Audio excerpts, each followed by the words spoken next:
అందరికీ నమస్కారం. మీరు వింటున్నారు పాడ్కాస్ట్ సిరీస్ అనుభవ్, వయోధికుల అనుభవాల జీవన సౌరభం.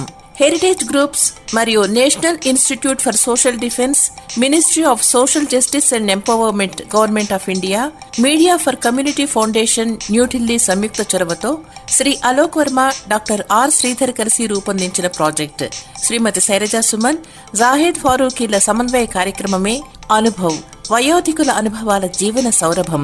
వైద్యులు, ఆసుపత్రులు, వృద్ధాశ్రమాలు, కార్యాచరణ కేంద్రాల వివరాలు అందించి న్యాయపరమైన మార్గదర్శకత్వంలో భావోద్వేగాలకు మద్దతునిస్తూ వృద్ధుల దుర్వినియోగం, నిరాశ్రయుడైన వృద్ధులను రక్షించడం వంటి వాటికి సంబంధించిన సమాచారం కోసం సీనియర్ సిటిజన్ల కోసం జాతీయ toll free help line number 14567, toll free number మరొకసారి 145667ను సంప్రదించవచ్చు. హెరిటేజ్ ఫౌండేషన్ హైదరాబాద్ సమర్పణలో అనుభవ్, వయోధికుల అనుభవాల జీవన సౌరభంలో మిమ్మల్ని ఇప్పుడు పలకరిస్తున్న వారు రచయిత్రి డాక్టర్ నీరజ తిరుమల. అందరికీ నమస్కారాలండి. నా పేరు తిరుమల నీరజ. భాషా సేవకుడుగా తనను తాను అభివర్ణించుకునే ప్రఖ్యాత రచయిత కీర్తిశేషులు తిరుమల రామచంద్ర గారి పెద్దమ్మాయిని. కర్ణాటకలో పుట్టి చెన్నైలో పెరిగి హైదరాబాదులో స్థిరపడ్డాను. జక్కన విక్రమార్క చరిత్ర మీద పరిశోధక వ్యాసం రాశాను, డాక్టరేట్ పొందాను. ఆంధ్రప్రభ వీక్లీలో 18 ఏళ్ళు, ఆంధ్రప్రభ దినపత్రిక ఆదివారం అనుబంధంలో 9 ఏళ్ళు, ఎంఎస్కో పబ్లిషింగ్ హౌస్లో మరో 9 ఏళ్ళు పనిచేశాను. ఈ ఉద్యోగ అనుభవం అనేది కూడా ప్రతి వాళ్ళకి అది గడిచిపోయిన తర్వాత, అంటే పదవీ విరమణ జరిగిన తర్వాత ప్రశాంత జీవితం గడుపుతున్నప్పుడు వెనక్కి తిరిగి చూసుకుంటే చాలా తమాషాగా, ఆనందంగా, విచిత్రంగా అనిపిస్తూ ఉంటుందన్నమాట. ఆంధ్రప్రభలో ఆ తర్వాత ఎంఎస్కోలో ఉన్నంతకాలం ఎందరో రచయితలతో పరిచయాలు, వాళ్ళ రచనలు చదవటం, అవి చదివి తప్పులు దిద్ది ఆంధ్రప్రభ వీక్లీలో సీరియల్గా వేయటం, ఇవాళకి వారిలో చాలామంది అప్పుడప్పుడు ఫోన్లలో పలకరించటం, అవన్నీ తలుచుకుంటుంటే చాలా సంతోషంగా అనిపిస్తుంది. నేను చేసింది ఏమీ లేదు అక్కడ, కానీ వాళ్ళ ఆప్యాయతకి, ఆదరణకి ఆనందం అనిపిస్తూ ఉంటుంది. హిందీ భాష మీద ప్రత్యేకమైన ఆసక్తి ఉండటం వల్ల రాష్ట్రభాష ప్రవీణ దక్షిణ భారత హిందీ ప్రచార సభ వాళ్ళ దగ్గర పరీక్షలు రాసి హిందీ బాగా నేర్చుకున్నాను.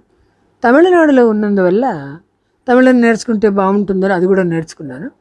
చదవటం, రాయటం కొంత నిదానమైన, మాట్లాడటం తమిళం బాగా అలవాటైంది. కొన్ని తమిళం పుస్తకాలు తెలుగులోకి అనువదించాను. ఆర్య సమాజం వాళ్ళకి హిందీ నుంచి తెలుగులోకి పుస్తకాలు కొన్నిటిని అనువదించాను. అదేవిధంగా ఎంఎస్కోలో ఉండగా 4 ఆంగ్ల పుస్తకాలను తెలుగులోకి అనువదించాను. రకరకాల భాషలు రావటం వల్లనే వీక్లీలో హాయిగా పనిచేయగలిగానేమో అనిపిస్తుంది. ఎన్నో రకాల విషయాల గురించి వ్యాసాలు, రకరకాల విషయాలు రాయవలసి వస్తుంది కదా, నిరంతరం రాయటమే కదా ఒక పత్రికలో పనిచేయడం అంటే. అందువల్ల ఆ హిందీ, తమిళం, ఇంగ్లీషు మ్యాగజైన్లు కొనుక్కుని వాటిలో నుంచి రకరకాల విషయాలు తీసుకుని అవి ఉన్నదున్నట్టు మక్కీలా కాకుండా మన తెలుగు వారికి అనుగుణంగా ఉండే విధంగా అనువదించటం చేసేదాన్ని. అక్కడ ఇండియన్ ఎక్స్ప్రెస్లో పనిచేసే సబ్ ఎడిటర్లు మిత్రురాళ్ళుగా ఉండేవాళ్ళు. వాళ్ళల్లో ఒక ఆవిడ మంజుల. ఆవిడ, ఏమిటి ఇన్ని భాషలు రావాలా ఆంధ్రప్రభ వీక్లీలో పనిచేయడానికి? అమ్మో, మీతో కష్టమేనే, మాట్లాడాలంటే ఇన్ని భాషలు మీకు వచ్చు కదా అంటుండేదన్నమాట తమాషాగా. నేను నేర్చుకున్న విషయం ఒకటి ఉందన్నమాట, దాని గురించే ప్రత్యేకంగా చెప్పుకోవాలి. ఎందుకంటే ఒక పదం తప్పు లేదా ఆ పదానికి అర్థం తెలియకపోవడం జరిగితే మాత్రం అర్ధరాత్రి అయినా సరే లేచి నిఘంటువు తిరగేయాలి, తక్షణమే సందేహం తీర్చుకోవాలి అనేది నాన్నగారి ట్రైనింగ్ అనమాట. అందువల్ల ఆ పని ఇవాళకి చేస్తున్నాను నేను. ప్రభ వీక్లీలో పనిచేస్తున్న కొత్తల్లో ఒకనాడు ఒక కథలో స్థిమితం అనే పదం వచ్చిందనమాట. సి దాని కింద ఒత్తుతా ఉందనమాట. పదం సరైనదే కదా అనుకుని నేను దిద్దకుండా వదిలేశాను. సబ్ ఎడిటర్లు దిద్ది పంపిస్తే తర్వాత బ్రోమైడ్లు అవి వచ్చేవి. తప్పులు ఉంటే దిద్దినప్పుడు కట్ అండ్ పేస్ట్ వ్యవహారం ఉండేది ఆ రోజుల్లో. 85వ సంవత్సరంలో చేరాను ఆంధ్రప్రభ వీక్లీలో. అప్పుడు ఇవే ఉండేవి. అయితే దక్షిణామూర్తి గారని ఒక పెద్ద ఆయన ప్రూఫ్ రీడర్గా ఉండేవారు. ఇంకొక ఆయన కూడా ఉండేవారు. ఈయన కరెక్ట్గా అంటే ఎక్కడ పదాలు తప్పులు లేకుండా దిద్దుతారనే పేరు ఈయనకుంది. మామూలుగా ఆ కథ ఆయన దగ్గరికి వచ్చింది. ఏమ్మా, స్థిమితం పదాన్ని దిద్దలేదేంటి, తప్పు కదా అన్నారు. అదేంటండి, సరైన పదమే కదా అన్నాను. నిఘంటువు చూడండి ఒకసారి అన్నారు. సరే డిక్షనరీ తిరగేశాను. తిరగేస్తే స్థిమితం అనే పదం కనబడలేదు. ఆ మాటే ఆయనతో చెప్పా. ఏమిటి, నిఘంటువు సరిగ్గా చూడటం కూడా తెలీదా, మరొకసారి చూడండి అన్నారు. ఆ పదం లేదండి అన్నాను. అయితే కథా రచయిత ఎందుకు వాడినట్టు అన్నారు. నేను తెల్లబోయాను. ఒత్తున్న పదం లేకుంటే ఒత్తు లేని పదం కూడా చూడాలి అన్నారు ఆయన.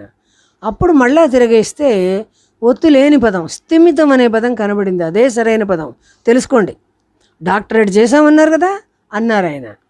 నిజమే కదా, చిన్న విషయంలో ఇంత చదువుకున్న దాన్ని ఆయన దగ్గర పట్టుబడ్డానే అని అప్పుడు అనిపించింది. కానీ ఆయన నేర్పించిన కొత్త విషయం నేర్చుకున్నందుకు చాలా ఆనందం కలిగింది. నాన్నగారు నేర్పించారు నిఘంటువు చూడటం ఎట్లా అని. నిఘంటువు చూడడంలో కొత్త పద్ధతిని నేర్పించారే.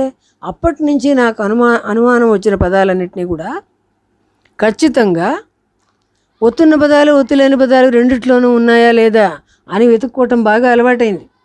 ప్రభ వీక్లీలో చేరిన కొత్తల్లో అక్కడి వాతావరణం గురించి ఎప్పుడు చెప్పుకోవాలి ఎవరికైనా అనిపిస్తుండేది. కానీ ఇప్పుడు అవకాశం వచ్చింది. ఒక పక్కన పెద్ద హాల్లో చాలామంది ఉండేవాళ్ళం. ఒక పక్కన ఎక్స్ప్రెస్ ప్రూఫ్ రీడర్లు ఉండేవాళ్ళు, ఇండియన్ ఎక్స్ప్రెస్ ప్రూఫ్ రీడర్లు. మరొక పక్కన ఆంధ్రప్రభ ప్రూఫ్ రీడర్లు ఉండేవాళ్ళు. వీక్లీ సెక్షన్ కూడా అక్కడే ఉండేది. ఒక పక్కనేమో టెలిప్రింటర్ల గది ఉండేది, ఇంకో పక్కన రిపోర్టర్ల గది కూడా ఉండేది.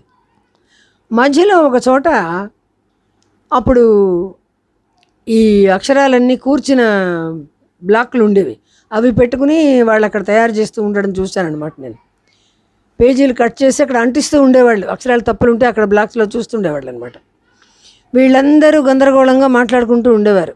రిపోర్టర్లు బయటకు వెళ్ళి వచ్చి తాము సేకరించిన న్యూస్ చదవటం, ఇది బాగుందని వాళ్ళలో వాళ్ళు నవ్వుకుని చప్పట్లు కొట్టుకోవడం, ఇంతలో వాళ్ళకి టెలిఫోన్ వస్తే వాళ్ళు గట్టిగా మాట్లాడుకోవడం, తర్వాత ఏమయ్యా కాఫీ తీసుకురా, ఛాయ్ తీసుకురా, చెప్తే వినవేంటి అని అటెండర్ల మీద పై అధికారులు కొంచెం గట్టిగా అదిలించి చెప్పడం, ఓ పక్కన టెలిప్రింటర్ టకటక చప్పుళ్ళు, ఇంకా ప్రూఫ్ రీడర్లు కూడా ఎక్కడైనా అక్షరాలు తప్పులు ఇస్తే వాటిని పైకి చదువుకుని గట్టిగా నవ్వడం, ఇవన్నీ ఉండేవన్నమాట. దానికి తోడు వీక్లీ సెక్షన్లోనే ఒకటే ఫోన్ ఉండేది, అది కూడా నా టేబుల్ మీదే ఉండేది. అందరికీ ఫోన్లు వచ్చేవి. అక్కడున్న హాల్లో ఉన్న అందరికీ ఫోన్లు వస్తే నేనే చెప్పి ఫలానా వాళ్ళని రండి సార్ ఫోన్ వచ్చిందని చెప్పేదాన్ని. ఎందుకమ్మా ఇంత పరోపకారం అనేవాళ్ళు. అది పరోపకారంగా నేను భావించలేదు. ఏమో ఎవరికి ఎలాంటి అవసరమో, ఏదైనా ప్రమాదం జరిగిందేమో, ఎవరైనా ఆసుపత్రిలో చేరారేమో, ఇట్లాంటివి ఏమన్నా జరిగితే మరి వాళ్ళకి ఆ సమాచారం అందించకపోతే పాపం వాళ్ళం సమయానికి వాళ్ళు అందుకోలేరు కదా, అట్లా అనుకునేదాన్ని నేను. ఇంత గందరగోళంలో మొదటి వారం అంతా తలకాయ నొప్పిగా అనిపించింది. ఉద్యోగం ఎందుకులే అనిపించింది. కానీ ఇష్టమైన ఉద్యోగం, నాన్నగారి అడుగుజాడల్లో నడిచే ఉద్యోగం. నాన్నగారు ప్రముఖ పత్రికీయులు కదా, ప్రభ, పత్రిక, భారతి, పల్లకి వీటన్నిటిలో పనిచేశారు. అన్నిటికీ ఫ్రీలాన్స్ రైటర్గా ఉండేవాళ్ళు. ఇంకా అందుకని ఆయన అడుగుజాడల్లో నేను ఆయన వెంటే జర్నలిస్టుని అయ్యాను. అది ఇప్పటికీ గర్వకారణంగా ఉంటుంది నాకు. ఆంధ్రప్రభలో కానీ ఎంఎస్కోలో కానీ చాలా ఆనందంగా అందరం కలిసి ఒక కుటుంబంలా గడిపాము. నేటికి ఆనాటి మిత్రులందరూ కూడా పలకరించటం చాలా సంతోషంగా ఉంటుంది. ఇప్పుడు విశ్రాంత పాత్రికేయురాలు కాదండి, పాత్రికేయురాలుగా ఉంటూ ప్రవచనాలు కూడా చెప్తున్నాను. భగవద్గీత, భాగవతం, తిరుప్పావై ఇవి గ్రూపుల్లో అందరికీ రోజు ఆడియోలు చేసి పెడుతుంటాను. 1-2 చోట్లకు తిరుప్పావై ఒక మా ఇంటి దగ్గర ఆలయంలో 4 రోజుల పాటు చెప్పాను. తర్వాత నాన్నగారి పుస్తకాలు హంపి నుండి హరప్ప దాకా, నుడి నానుడి, మన లిపి, పుట్టు పూర్వోత్తరాలు అనే పుస్తకాలు ఒక సాహిత్య బృందం వాళ్ళకి చదివి వినిపించాను. ఇప్పుడు అవధాన కల్పలత అనే పుస్తకాన్ని చదివి వినిపిస్తున్నాను. ఇందులో బుద్ధుడి పూర్వజన్మ గాథలు ఉన్నాయన్నమాట. ఈ చక్కటి అవకాశం, నా మనసులోనివన్నీ పంచుకునే చక్కటి అవకాశం నాకు ఇచ్చిన వాళ్లకు, అంటే ముఖ్యంగా శైలజా సుమన్ గారికి ధన్యవాదాలు, నమస్కారాలు.